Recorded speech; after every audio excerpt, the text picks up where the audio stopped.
যখন ঘর পুড়াই দিচ্ছে তখন তো একটা কাপড়ও ছিল না আমার মায়ের বা আমার বাবার, ওই এক কাপড়েই বের হয়েছে। হ্যাঁ, আমি সবকিছু মিলেই অবশ্যই আপসেট। না, আমি আমার মেয়েকে জিজ্ঞেস করলাম যে তুমি কি স্টুডেন্টদের পক্ষে আন্দোলনে স্ট্যাটাস দিচ্ছ?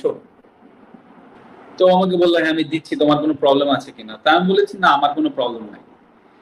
আহ, এবং আমি ওকে এটাও বলেছিলাম যে তোমার স্কুল থেকে যদি আন্দোলনে যাই, মেক শিওর যে তুমি তাদের সাথে থেকো। মানে এই কথাটা বলার কারণ ছিল এটাই যে আসলে তার কাছে যেন কখনো মনে না হয় যে আমার পদের জন্য বা আমার চেয়ারের জন্য আমি তাকে ওখানে আটকায় রাখি।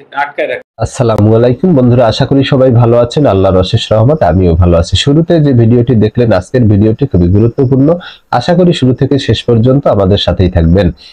মাশরাফি বিন মুর্তজা 2024 সালের 5ই আগস্ট যে গণ অভ্যুত্থানের মাধ্যমে টানা প্রায় 16টি বছর আওয়ামী লীগ সরকার ক্ষমতায় ছিল, সেই ক্ষমতার পতন হয়েছে।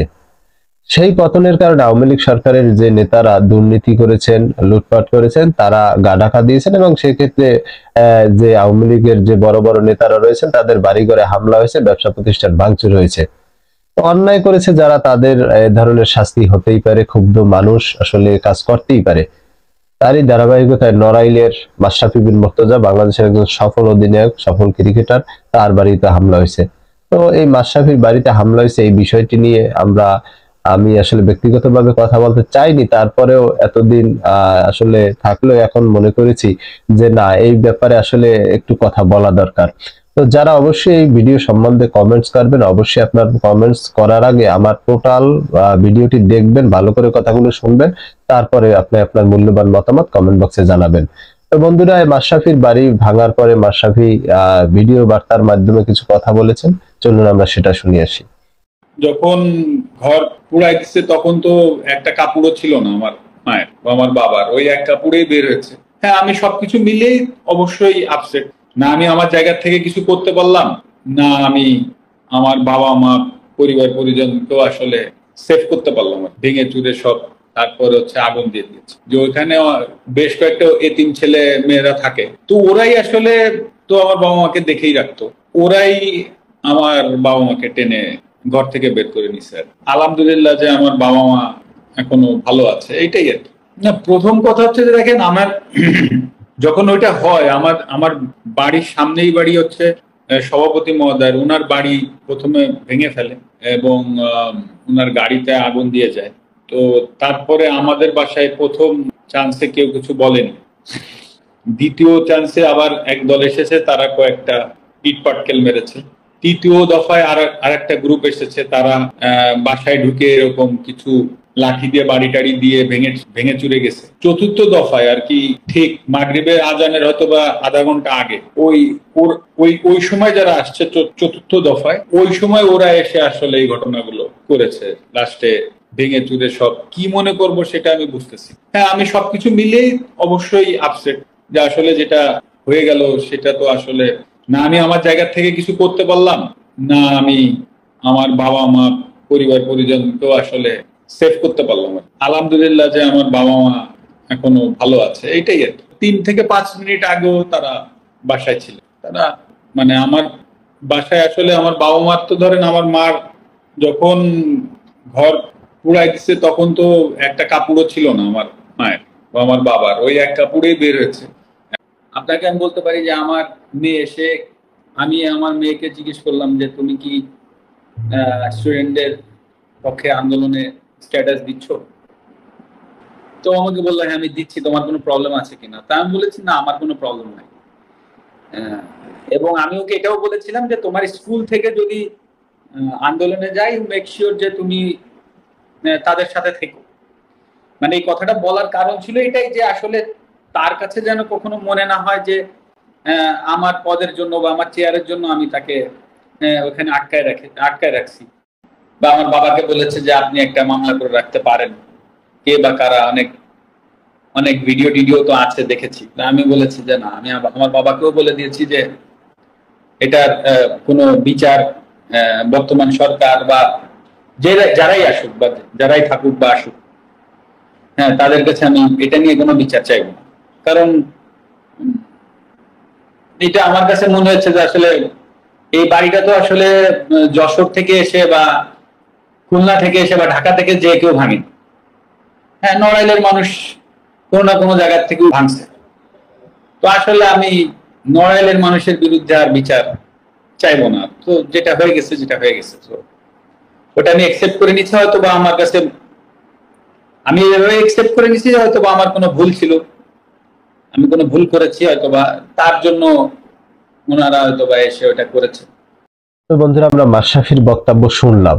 এখন কিছু কথা হচ্ছে যে মাশরাফি বিন মুর্তজা, যিনি 20টি বছরের বেশি সময় বাংলাদেশকে ভালোবেসে দেশের নিজের পায়ে 7বার অস্ত্রোপচার হওয়ার জীবন ঝুঁকি থাকার পরও তিনি দেশকে ভালোবেসে ক্রিকেট খেলেছেন এবং ব্যাপক জনপ্রিয়তা অর্জন করেছেন। সেই মানুষটি যখন একবারে ক্রিকেটের শেষ পর্যায়ে এসেছেন, তখন তাকে জনপ্রিয়তা থাকার কারণে হয়তো আওয়ামী লীগ চিন্তা করছে এত বড় একজন জনপ্রিয় লোক, তাকে আসলে দলের একটা ভালো পর্যায়ে বা একটা এমপি বানানো যায়। তো সেই ক্ষেত্রে তাকে যখন অফার দেওয়া হয়েছে, তিনি কিন্তু গ্রহণ করেছেন। তিনি চিন্তা করেছেন যে নড়াইলের মানুষ যে তার বাড়ি, সেই নড়াইলের মানুষের সবসময় তিনি পাশে থাকতে চেয়েছেন।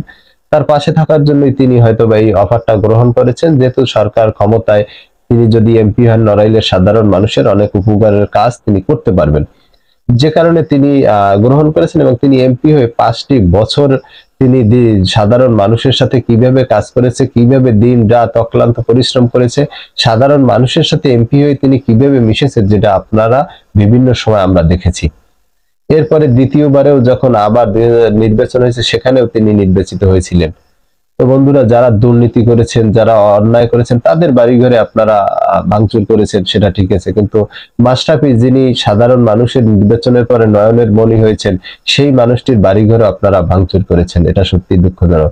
আপনারা অনেকেই কমেন্ট বক্সে বিভিন্ন ভিডিওতে আমি দেখেছি যে বলেছেন যে তিনি আসলে আওয়ামী লীগের দোসর এবং তিনি কেন ছাত্র আন্দোলনের পক্ষে কথা বলেননি। আগে আপনার বিষয়টি তার জায়গা থেকে দয়া করে একটু ভাবুন। তিনি তার এলাকার উন্নয়ন করার জন্যই কিন্তু আওয়ামী লীগ সরকারের একজন এমপি হয়েছিলেন, যে সরকারের পক্ষে থাকলে, এমপি হলে এলাকায় কাজ করা যাবে, যেটা প্রমাণ তিনি কিন্তু দিয়েছেন। সাধারণ মানুষের সাথে তিনি মিশে গিয়েছিলেন। তো একজন দলের এমপি হয়ে কোনোদিনও কি আসলে তার দলের বিপক্ষে কথা বলা সম্ভব? এটা কি হয়? এটা কি উচিত? তো যাই হোক, তিনি কিন্তু কথা যদি ছাত্রদের পক্ষে নাও বলেন, বিপক্ষে যে অন্যান্য নেতারা মারমুখী আচরণ করেছে, তিনি কিন্তু ছাত্রদের বিপক্ষে কোনো কথাই বলেননি। এবং মাশরাফির মেয়ে কিন্তু সাধারণ ছাত্রদের পক্ষে স্ট্যাটাস দিয়েছেন এবং ছাত্রদের পক্ষে ছিলেন সবসময়, যেটা আপনারা দেখেছেন। কিন্তু তাতেও কিন্তু তিনি তার মেয়েকে কখনোই বাধা দেননি।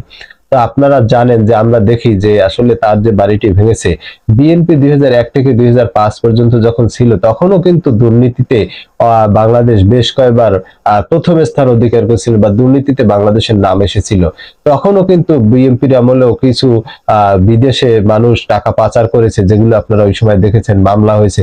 এবং বিদেশ থেকে, সিঙ্গাপুর থেকে কিন্তু 2013 সালেই বিএনপির যে টাকা পাচার হয়েছে, সেখানে 2 মিলিয়ন মার্কিন ডলার বাংলাদেশে আবার ফেরত এসেছিল। তো আমরা দেখেছি যে বিএনপি আমলেও যে নেতারা ছিল, তারাও পাচার করেছে। আওয়ামী লীগ আমলে যারা নেতা ছিল, তারা তো পাচার করেছে। তারা বাড়িগাড়ি করেছে, বিদেশে বিদেশে নামে বেনামে হাজার হাজার কোটি টাকা লোপাট করেছে, ব্যাংক লোপাট করেছে। তো আসলে আমরা তাদের মধ্য থেকে যেটা আমরা দেখতে পাই যে বিএনপি আওয়ামী লীগ দুটোই কিন্তু দুর্নীতিগ্রস্ত দল, এবং দুটোই দুর্নীতি করেছে, যেটা প্রমাণ রয়েছে। তো সেখানে আমি বলতে চাই, যদি আপনারা দেখেন যে যদি মাশরাফি বিন মুর্তজা রাজনীতি করেছে, তিনি কিন্তু তার এলাকার মানুষের জন্য রাজনীতি করেছে। তিনি যদি তার নিজের জন্য রাজনীতি করতেন, তাহলে অবশ্যই এই যে আওয়ামী লীগের টাইমে যারা এমপি মন্ত্রী হয়েছে, সবাই বিদেশে বাড়ি করেছেন, বিদেশে ব্যবসা প্রতিষ্ঠান করেছেন, দেশে অ্যাপার্টমেন্ট করেছেন, বাড়ি করেছেন, ব্যবসা বাণিজ্য করেছেন, হাজার কোটি টাকা দুর্নীতি করেছে। কিন্তু আপনারা দেখেন, মাশরাফির কিন্তু বিদেশে বাড়ি করেনি, ঢাকা শহরে রাজনীতি করে 2টা 5টা বাড়ি করেনি, 2টা 5টা ব্যবসা বাণিজ্য কিছুই করেনি। তিনি কিন্তু সাধারণ মানুষের জন্য কাজ করেছে। যখন সাধারণ মানুষের জন্য তিনি কাজ করেছেন, তাহলে কেন তার বাড়িটি আপনারা পুড়িয়ে দিলেন? এরপরে আপনারা দেখেন যে বাংলাদেশে আরো জনপ্রিয় কিছু লোক এমপি হয়েছিল, যে লাস্টে যে 7-8 মাস আওয়ামী লীগ ক্ষমতায় হয়েছে, সাকিব আল হাসান এমপি হয়েছিলেন এবং ফেরদৌস নায়ক এমপি ছিলেন। এমপি হওয়ার পর যে 7-8 মাস তারা কিন্তু কোনো সাধারণ মানুষের সাথে মেশছে বা সাধারণ মানুষের কাছে গিয়েছে, এমন আপনারা দেখেননি। এবং তারা রাজনীতি করেছে নেতা হওয়ার জন্য। কিন্তু মাশরাফি কি করছে? মাশরাফি সবসময় এলাকায় গিয়েছে, এলাকার সাধারণ মানুষের সুখে দুঃখে ছিল। তিনি রাজনীতি করেছেনই শুধু সাধারণ মানুষের জন্য। তিনি কিন্তু কোনোদিন কোনো মঞ্চে আপনারা দেখবেন না যে বিএনপি জামাত নিয়ে কথা বলেছে, রাজাকার নিয়ে কথা বলেছে। তিনি এমপি হয়েছেন সাধারণ মানুষের জন্য কাজ করার জন্য, সাধারণ মানুষের জন্য উপকারের জন্য এবং সাধারণ মানুষের জন্য তিনি কাজ করেছেন। কিন্তু সেই সাধারণ মানুষের জন্য কাজ করেছেন, দুর্নীতি করলো না। তারপরেও আপনারা তার বাড়িঘর ভেঙে দিলেন, পুড়িয়ে ফেললেন। এটা সত্যি তার উপরে অন্যায় করা হয়েছে। আর আমার পরিশেষে একটা কথাই বলতে চাই যে অবশ্যই যারা, আমার বিশ্বাস নড়াইলের সাধারণ মানুষ যারা কেউই মাশরাফির বাড়িতে হামলা করেনি, কিছু কুচক্রী মহল, শয়তান, মানুষরূপী জানোয়ার যারা মাশরাফির বাড়িতে ভাঙচুর করেছে। আমি অবশ্যই, আল্লাহ একটা কথা বলেছেন যে আল্লাহ মানুষকে ছাড় দেন, ছেড়ে দিন না। যারা অকারণেই এই মাশরাফির বাড়িতে ভাঙচুর করেছেন, আল্লাহ অবশ্যই তাদেরকে একদিন না একদিন বিচারের আয়তায় আনবে। যাই হোক, আজকের ভিডিও এই পর্যন্ত। ভুল হলে ক্ষমা করে দিবেন। আর এই ভিডিও সম্বন্ধে আপনার মতামত চাইলে অবশ্যই কমেন্ট বক্সে কমেন্ট করে জানাতে পারেন। দেখা হবে আগামী ভিডিওতে। সেই পর্যন্ত ভালো থাকবেন। আল্লাহ হাফেজ।